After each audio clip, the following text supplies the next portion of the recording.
Hello everybody, welcome to Totally Tabled. My name is Shaggy, and this is Retail Rundown, where I quickly go over the newest soloable board games to hit the retail market, at least where I live in the United States. If I miss a release you feel deserves attention, please give it a mention in the comments below. Let's start with a handful of solo games I've recently made playthroughs for on the channel. First up is Adamastor. This came out a little while ago, but there are still copies available online and in-store, at least in my neck of the woods. Adamastor is a solo-only drafting and hand management card game where you play as the captain of a fleet during the Age of Discovery, navigating through dangerous seas and exploring uncharted lands, all while managing a crew on the verge of mutiny. This is a great game with simple and clever multi-use card play. It's all about manipulating the adventure row of cards using your own hand of cards in order to avoid negative effects. You also want to spend cards that have high navigation points in order to move your fleet as fast as possible. It's a very satisfying puzzle. It also has the tension of a survival game. As you progress, these trauma cards pile up. You're often on the edge of mutiny, and a single mistake can escalate quickly. Adamastor feels like a bigger, more epic game in a small box. Next up is Luthier. Luthier is a worker placement game for 1 to 4 players where you take the role of a family of artisan crafters specializing in making musical instruments. You attract patrons who shower you in gifts of money and resources as long as you make and repair the instruments they request, as well as perform their desired style of music. The worker placement is very streamlined, but also really enjoyable. Your workers have a skill value that determines turn order for one, but also which actions you can take and the bonuses that you're going to get at each different location. Those skill numbers can be modified by apprentice tokens, and the workers that you place out, they're placed face down, so their skill is always hidden. After all the workers have been placed out in secret, then players take turns selecting a location to activate. This is a big deal because the order in which these locations are activated can really ruin your plans if you're not careful. Luthier's theme and worker placement system really elevates its contract fulfillment gameplay, and I feel that the solo mode runs really smooth and is easy to manage. Keyside is the latest game in the Key series, and arguably the heaviest of the bunch. There's a lot going on, and it's hard to sum it up quickly in a video like this. You should really go watch my full playthrough. Keyside uses a convoluted, but in a good way, worker placement system. You start with 6 different colored dice, each with a different number from 1 to 6. On your turn, you place a die into one of 12 harbors, which have both actions and in-game scoring. Then you must be able to move one of 3 boats to your selected harbor in a number of steps less than or equal to the value of the die that you placed. If you can do that, then you place a keeple of the same color as the die that you placed in the harbor, and only then can you place your own worker, which will let you eventually take the action of that location. Are you confused yet? Yeah, you really need to see this in action. It's a very intricate puzzle with, lots of gears connected to other gears. Decisions you make early on can come back to cause unanticipated problems later, which is something that I love. I also think the solo mode is well done and fun to play, but that appears to be a bit of a minority opinion. So I don't know, your mileage may vary. There are also a couple of expansions out now that I recently covered. First is Viticulture Bordeaux, a new alternative board for viticulture that comes with a new automa deck to use with the board. I really like this new board. The worker placement spots are divided up into 4 seasons, just like the Tuscany expansion board, which I greatly prefer to the 2-season base game board. I should note that the Bordeaux board has the base game board printed on the opposite side, so you can actually get rid of the original board if you get this. Bordeaux also has a new wake-up chart, some slight revisions to some of the action spots, face-up vine and wine order cards, so you have more choice when drafting, and there's new experts action that can permanently upgrade different action spots. All of those are great, but my favorite change is the trade market that lets you convert back and forth between money, grapes, wine, unwanted cards, and victory points. I'm pretty sure that this is my favorite way to play Viticulture. And lastly, there's Wingspan Americas, the 4th expansion to Wingspan. This adds over 100 birds from Mexico, Central America, South America, and the Caribbean. It also adds a new gameplay mode featuring 40 hummingbirds on smaller cards. These hummingbirds are constantly coming onto and off of your board and providing bonuses, including climbing up a special hummingbird chart in order to gain extra points. Also, the expansion comes with extra cards to allow the Automa to be able to play with the hummingbirds.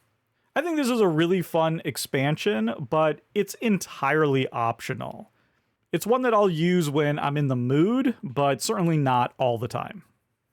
Now let's look at a few solo games that recently caught my eye.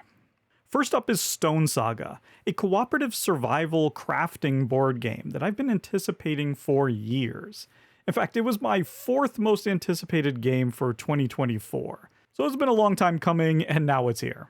In fact, it's on my 2nd sort of non-filming table right now, so I'm hoping to get it played really soon. From what I understand, Stonesaga is a cooperative campaign game with legacy elements. It has, quote, a unique, persistent world shaped by your choices. I really hope they can pull that off. Each gaming session is the story of one generation of your society. So each game, the world has been sort of altered by the previous generation based on your choices. Seeing changes unfold on such an epic timescale sounds really interesting. This is like a survival game, but it's about the survival of a civilization across epochs. I'm also very excited to check out the discovery-based crafting system. It appears like you could just think that 2 items might be able to be combined together, and then you can use a crafting action to just try it out and see if it works. On BGG, they give the example of a sharpened stone and a stick creating a spear. If that works the way I think it will, then that is very cool. Stay tuned to this channel for more videos on this one. That's Stonesaga. LA1 is apparently a story-driven cooperative adventure game where you take the role of a detective helping to solve cases in a post-apocalyptic Los Angeles. I'm always looking for a game that can give me that feeling of being a private investigator, putting the clues together to catch the bad guy. It's a theme tailor-made for board games, and many of them do it well. Chronicles of Crime, Detective City of Angels, and Detective A Modern Crime board game come to mind immediately. I'm also a sucker for post-apocalyptic settings, so this just sounds perfect. According to the BGG description, you'll gather clues, interrogate suspects, and go on stakeouts in a world divided by class. I also like that each case can be played individually or part of a larger campaign. And you can play each case multiple times because they can have different outcomes each time. I'm very curious to see how that works. Next is Winnie the Pooh Serious Detective. This is another cooperative detective game taking place in post-apocalyptic LA. Okay, no, I'm just joking. But the truth is almost as strange. This game asks the question, what if classic tales were reimagined as thrilling detective adventures? Okay, yeah, so this game features Winnie the Pooh and other characters from children's stories, now turned into detectives, solving cases in fictional worlds like the 100 Acre Woods, Wonderland, and Camelot. This is a narrative-driven game that allows players to explore locations, uncover clues, and discover puzzles. I mean, on the face of it, this sounds like absolute madness, and I'm here for it. Pooh PI. Yes, please, count me in. Next is Aquaria. Finally, not a cooperative game. Aquaria is a game about aquarium building that caught my attention mostly due to its designer, Tomas Holik. Sorry if I'm butchering your name. He's the designer of SETI, Search for Extraterrestrial Intelligence. Aquaria is being published by Delicious Games, which has produced many great games like Underwater Cities, Shipyard, and Woodcraft. I highly recommend you go check out my playthrough of Woodcraft. Now, Aquaria appears to be more complex than I originally thought. This is probably a medium weight game, which definitely has me more excited. During the game, players will buy fish to put into their aquarium, then they'll need to feed them and keep the aquarium clean. I've noticed on the pictures that the player aquarium boards all have these dials around, the play area, which I'm very curious about. It seems that you also are going to need to progress in your aquarist studies, which is what I assume is going on in this main board. I've acquired this game and I definitely plan to make a video about it, hopefully sometime in the next few months, so stay tuned for more. And speaking of more, Pondscape is a simple and quick playing card game that has caught my attention due to the designer Tomas Holik, the designer of Aquaria. In Pondscape, it appears as if you are drafting frog and environment cards and placing them in a grid next to the same type of frog or the frog's desired features of the pond in order to score points. Sounds like pretty standard, tile laying, card laying stuff. There's also some sort of mechanism of a jumper frog that is manipulated by the players in some way to get insects that can add bonus points. If you're looking for something shorter and less complex, this might fit the bill. Next up is Cozy Stickerville, a horridly named 1 to 6 player cooperative legacy game where you build a village using over 800 stickers, featuring houses, farms, shops, animals, and more. Each sticker provides you with a new effect and options like, the ability to fish or explore mines, or even the ability to find true love. Yeah, it appears as if this is more than just a farming sim. You will uncover mysteries and get involved in your residents' personal lives. And apparently decisions can have lasting impact on future games. I'm obviously getting Stardew Valley vibes here, which are really great vibes. I'm not a huge fan of legacy mechanisms, but this sounds like a pleasant family-style game. I still absolutely despise the name, but I think I might give it a try. Cities USA is a sequel to the uninspiredly named Cities from a couple years ago. That original game doesn't appear to have a solo mode, but this new version does. It also includes new mechanisms such as skyscrapers, bridges, and highways. This is a city building game, of course, and I don't know, I have trouble getting too excited about another city builder. Maybe it's the boring name and the kind of boring theme. But it is designed by Steve Finn and Phil Walker Harding. That's quite a team up. And the comments suggest that Cities USA is more complex than the original, which, I don't know, might be a good thing or a bad thing. And lastly, we have Tales of the Arabian Nights 40th Anniversary. This is a new edition of the classic, random, choose-your-own-adventure style storytelling game. From what I can tell, this is mostly just going to be the same game as it's always been, with a couple of changes.